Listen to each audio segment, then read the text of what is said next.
میرے بھائیو، یہ جو ہم نے بڑا سافٹ سا سلوگن دیا ہے جس کے اندر قیامت چھپی ہوئی ہے، اس میں قطعاً یہ مقصد نہیں ہے کہ ہمارے جو آباء و اجداد تھے وہ کسی اور خدا کی پوجا کرتے تھے اور ہم کسی اور خدا کی کرتے ہیں۔ اس میں میسج یہ ہے کہ ہمارے آباء و اجداد نے، ہمارے بزرگوں نے اکثر اوقات ہمیں اس رب کا تعارف کروایا جس رب کی کوالٹیز ان چیزوں سے بالکل مختلف تھی جو علم وحی کے ذریعے اللہ نے اپنے محبوب امام کائنات سید الاولین والآخرین شفیع المذنبین رحمت للعالمین سیدنا و مولانا امام اعظم محمد رسول اللہ صلی اللہ علیہ وآلہ وسلم کے ذریعے، کتاب اللہ اور سنت کے ذریعے ہمیں اپنا تعارف کروایا۔ یہ بالکل الگ ہے، ورنہ خدا تو سب کا ایک ہے۔ ہم مسلمان اسے اللہ کہتے ہیں، کوئی اسے بھگوان کہتا ہے، کوئی اسے خدا کہتا ہے، کوئی گاڈ کہتا ہے، اور کوئی سپریم بینگ یا سپر نیچرل ایجنسی کہتا ہے۔ اللہ سب کا ایک ہی ہے، الہ سب کا ایک ہی ہے۔ تو سنیں میرے بھائیو، پہلی مثال آپ نے اکثر بزرگوں کے بارے میں سنا ہے کہ جی روزانہ ایک قرآن پڑھتے تھے۔ کوئی آگے جاتا ہے وہ کہتا ہے جی رات کو کھڑے ہوتے تھے، ایک ٹانگ پہ ایک قرآن پڑھتے تھے، دوسری ٹانگ پہ کھڑے ہو کے دوسرا قرآن۔ جس نے تھوڑی لمبی چھوڑنی ہوتی ہے وہ کہتے ہیں جی 3 قرآن روز کے۔ 8 قرآن والا ورژن بھی ہے۔ سر فضائل اعمال اٹھائیں، یہ میں یعنی کوئی زبانی کلامی باتیں نہیں کر رہا ہوں، یہ وہ ٹیکسٹ بک ہے جس کے بارے میں دعویٰ کیا جاتا ہے قرآن کے بعد سب سے زیادہ دنیا میں پڑھی جانے والی کتاب ہے فضائل اعمال۔ میں تبلیغی جماعت سے بڑی محبت کرتا ہوں، آپ کو پتہ ہے، جہاں پہ علمی اختلاف ہے میں ضرور ریکارڈ کروں گا۔ مولانا طارق جمیل صاحب حفظہ اللہ تعالیٰ کے سامنے بھی سارا مقدمہ رکھا ہے، اور آپ کو پتہ ہے تبدیلی تو آئی ہے نا، پھر کلپ دیکھا ہے ہم نے، تبدیلی آ گئی ہے، وہ بھی مانتے ہیں، لیکن ان بیچاروں کا جتنا زور چلتا ہے اتنی بات کر سکتے ہیں۔ تو یہ فضائل اعمال میں لکھا ہوا ہے میرے بھائی کہ ایک بزرگ تھے روزانہ ایک قرآن پڑھتے تھے، ایک اور بزرگ کا لکھا صاحب کہ وہ 3 قرآن روزانہ پڑھتے تھے، پھر آگے کیا کہتے ہیں 8 قرآن بھی روزانہ پڑھتے تھے، اور پھر لکھا کہ امام ابو حنیفہ رحمہ اللہ تعالی رمضان شریف میں 61 قرآن پڑھتے تھے۔ 61 کی گنتی وہ کہتے ہیں ایک قرآن دن میں ایک رات میں، کتنے ہو گئے 60، اور ایک تراویح بھی۔ ہاں جی، ایک 8 دفعہ تاک کرنا تھا نا انہوں نے۔ اب یہ لانا بات ہے جب 29 روزے ہوتے ہوں گے پھر کیا کرتے ہوں گے؟ تو 12 لوگ کہتے ہیں 61 قرآن امام حنیفہ رحمہ اللہ۔ یہ فضائل اعمال میں لکھا ہوا ہے، سر ہم جے پی جیز ایڈ کریں گے، ایک ایک چیز کا جے پی جی ڈالیں گے تاکہ آپ ایک بار یہ سوچیں کہ مرنے سے پہلے اے مسلمان کر لے اس پہ غور، کتابوں کا خدا اور ہے، بابوں کا خدا اور۔ یہ بابوں کا تعارف ہے قرآن کے حوالے سے، اور ایک کتابوں کا تعارف ہے۔ سر جامعہ ترمذی میں حدیث موجود ہے، اللہ کے محبوب صلی اللہ علیہ وآلہ وسلم نے فرمایا جس شخص نے 3 دن سے کم میں قرآن کمپلیٹ کیا، مکمل کیا، اس نے قرآن کے فہم میں سے کچھ بھی حاصل نہیں کیا۔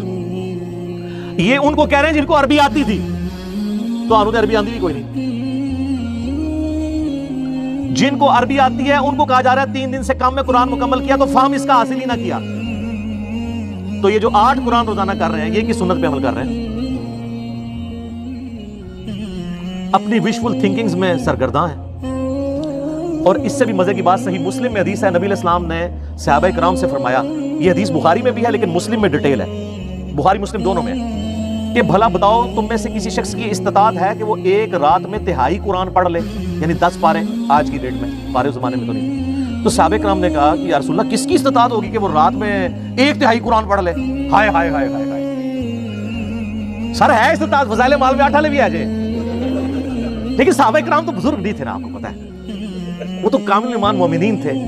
یہ کہانیوں والے ہیں، وہ کامل الایمان ہے کہانی باز۔ تو صحابہ نے کہا یا رسول اللہ کسی کی استطاعت نہیں، تو آپ نے فرمایا کہ سورۃ الاخلاص پڑھ لو، یہ 1/3 قرآن کے برابر ہے، 1/3 قرآن کے برابر ہے، اپنے نظریات کے اعتبار سے بھی، کیونکہ قرآن حکیم کا 1/3 عقیدہ توحید ہے، اور چونکہ سورہ اخلاص توحید کی جڑ ہے، اس اعتبار سے بھی تعلیمات میں بھی 1/3 ہے قرآن کا، اور فضیلت میں۔ اچھا اگر یہ کہتے ہیں نا کہ ہمارے بزرگ جو 8 قرآن پڑھتے تھے وہ 24 بار پڑھتے سن سورہ اخلاص پہ، تو ٹھیک ہے، 8 × 3 = 24 ٹائمز اگر سورہ اخلاص پہ پڑھ لے اور 8 قرآن روزانہ کے، اگر یہ کہتے ہیں پھر تو ٹھیک ہے، لیکن آپ کو بھی پتا ہے کہ انہوں نے یہ نہیں کہا ہوا، کیونکہ اس پہ پوری رات ایک ٹانگ پہ کھڑا نہیں ہونا پڑتا۔ سورہ اخلاص اگر کسی نے پڑھنی ہے 3 دفعہ کتنا ٹائم لگتا ہے؟ خواب لکھا کہ امام احمد، یہ فضائل اعمال میں سر لکھا ہوا ہے کہ امام احمد بن حنبل رحمۃ اللہ علیہ نے خواب میں اللہ کی زیارت کی، جھوٹ۔ بایزید بستامی کے بارے میں کشف المحجوب میں لکھا ہے کہ انہوں نے اللہ کی زیارت کی ڈائریکٹ، اور تذکرۃ الاولیاء میں لکھا ہے معراج کی رات انہوں نے بھی معراج کی اور اللہ کو ڈائریکٹ دیکھا. ادھر تھوڑی شرم آئی, انہوں نے ایک سٹیپ نیچے لے آئے, خواب میں دیکھا. سر یہ خواب والا پیکج موسیٰ علیہ السلام کو آفر کیوں نہیں ہوا تھا؟ سورۃ الاعراف کی آیت نمبر 143 ہے. حضرت موسیٰ علیہ السلام اللہ کے لاڈلے ترین 5 پیغمبروں میں سے ہیں, اولو العزم پیغمبروں میں سے ایک. کہہ رہے ہیں اللہ تجھے دیکھنا چاہتا ہوں. اللہ نے فرمایا تو نہیں مجھے دیکھ سکتا, بلکہ پہاڑ کی طرف دیکھ, اگر یہ قائم رہا تو سمجھ لینا تو بھی دیکھ سکتا. اور وہ جل کر راکھ ہو گیا پہاڑ, اور موسیٰ علیہ السلام انڈائریکٹلی اس کے ایفیکٹ کی وجہ سے بے ہوش ہو گئے. لن ترانی, تو مجھے نہیں دیکھ سکتا. تو اللہ تعالیٰ کہہ سکتا تھا کہ بعد میں نے عام بن حنبل کو خواب میں زیارت کرانی ہے, تو موسیٰ پھر خواب والا پیکج, میں کہتا ہوں آج بھی کہتا ہوں موسیٰ علیہ السلام کو خواب والا پیکج آفر ہوتا نا وہ لے لیتے. ہمارے محبوب صلی اللہ علیہ وسلم کو خواب میں زیارت ہوئی ہے, جامعہ ترمذی میں حدیث ہے, بڑی لمبی حدیث ہے, جس میں وہ نبی علیہ السلام کی دعا ہے اللہم انی اسألک فعل الخیرات وترک المنکرات. میں نے کئی دفعہ بیان کی ہے, مشکات میں اس کا انٹرنیشنل نمبر ہے 748 جامعہ ترمذی کے حوالے سے. یہ پروٹوکول کسی کا نہیں ہمارے محبوب صلی اللہ علیہ وآلہ وسلم کے سوا. تو کہتے ہیں احمد بن حنبل نے خواب میں اللہ کو دیکھا تو اللہ تعالیٰ سے کہا یا اللہ میں تیرا قرب حاصل کرنا چاہتا ہوں, تو اس کے لیے سب سے بہترین ذریعہ کیا ہے؟ تو اللہ نے فرمایا میرا کلام. بالکل ٹھیک ہے, ہم بھی یہی کہتے ہیں, لیکن اگر کہانی شروع ہونے لگی ہے. تو احمد بن حنبل نے کہا کہ یا اللہ سمجھ کے یا بغیر سمجھ کے. ہائے ہائے, احمد بن حنبل پہ رہنا انہوں نے باقاعدہ ہماری ٹریننگ کی تھی کہ کل اسی کہانی کرانی ہے, کل ہم نے کہانی کرانی ہے, آپ ذرا یہ بھی پوچھ لیں. یہ لکھا ہوا ہے بھائی, اور پوچھ رہے کس سے؟ اللہ سے, جس نے سمجھ کے لیے پیغمبر بھیجا ساتھ, سب کچھ سمجھایا. وہ اس اللہ سے کسی کی جرأت ہے یہ پوچھنے کے سمجھ کے کہ بغیر سمجھ کے؟ تو اللہ نے جواب دیا خواہ سمجھ کے خواہ بغیر سمجھ کے. استغفر اللہ واتوب الیہ. میں کہتا ہوں جی اس جھوٹے پر اللہ کی لعنت جس نے یہ خواب گھاڑ کر امام احمد بن حنبل کی طرف منسوب کیا. اور احمد بن حنبل کو تو یہ سمجھ بغیر سمجھ کہنے کی ضرورت نہیں تھی, ان کو ویسے ہی عربی آتی تھی کہانی. اور اسے کہ احمد بن حنبل جو پنجابی پٹھان سندھی یا بلوچ سن. یہ ہے جناب بابوں نے جو آپ کو تعارف کروایا. اور سر آپ کتاب اللہ کھولیں تو سورہ صاد کی آیت نمبر 29 ہے, کتاب انزلناہ الیک مبارک. یہ وہ مبارک کتاب ہے جو ہم نے محبوب صلی اللہ علیہ وآلہ وسلم آپ کی طرف نازل کی ہے, لیدبروا آیاتہ, تاکہ لوگ اس کی آیات میں تدبر کریں اور نصیحت حاصل کریں اس سے عقل والے. اچھا یہ آپ بتائیں گے نا لوگوں کو, تو یہ اگلی کہانی کریں گے. دیکھیں اس میں لکھا ہے عقل والے نصیحت حاصل کریں, تو ہر کوئی تو عقل والا نہیں ہے. اچھا جی تو تسی روٹی جڑی ناگرا کھاندے ہو, عقل تو ہر بندے کو ہے میرے بھائی. جب قرآن کہتا ہے کہ عقل والے, تو اللہ تعالیٰ اس سے مراد لیتا ہے ادر دین مجذوب اور کلندر اور مجنون. تو کوئی بھی نہیں ہے ان میں سے, ہم میں سے کوئی ہے مجنون کلندر یا مجذوب چلا پاگل؟ وہ صحیح بخاری میں تعلیقاً روایت ہے, مولا علی کے قول ہے, امام بخاری چیپٹر کی ہیڈنگ میں لے کے ہیں. اور سنن ابن ماجہ میں مولا علی علیہ السلام نے نبی علیہ السلام سے یہ روایت کی ہے کہ 3 قسم کے لوگ ہیں جن سے اللہ نے شریعت کا قلم اٹھا لیا ہے, سویا ہوا شخص اور نابالغ, اور تیسرا جو شخص پاگل ہے, جس کو آپ مجذوب کہہ لیں, مجنون کہہ لیں, کلندر کہہ لیں. اس کو عقل نہیں ہے, اس کی پوچھ نہیں ہے. باقی تو ہر بندہ عقل والا ہے. تو عقل والے سے مراد ہر وہ انسان جس کی عقل سلامت ہے, وہ پاگل نہیں ہوا ہوا.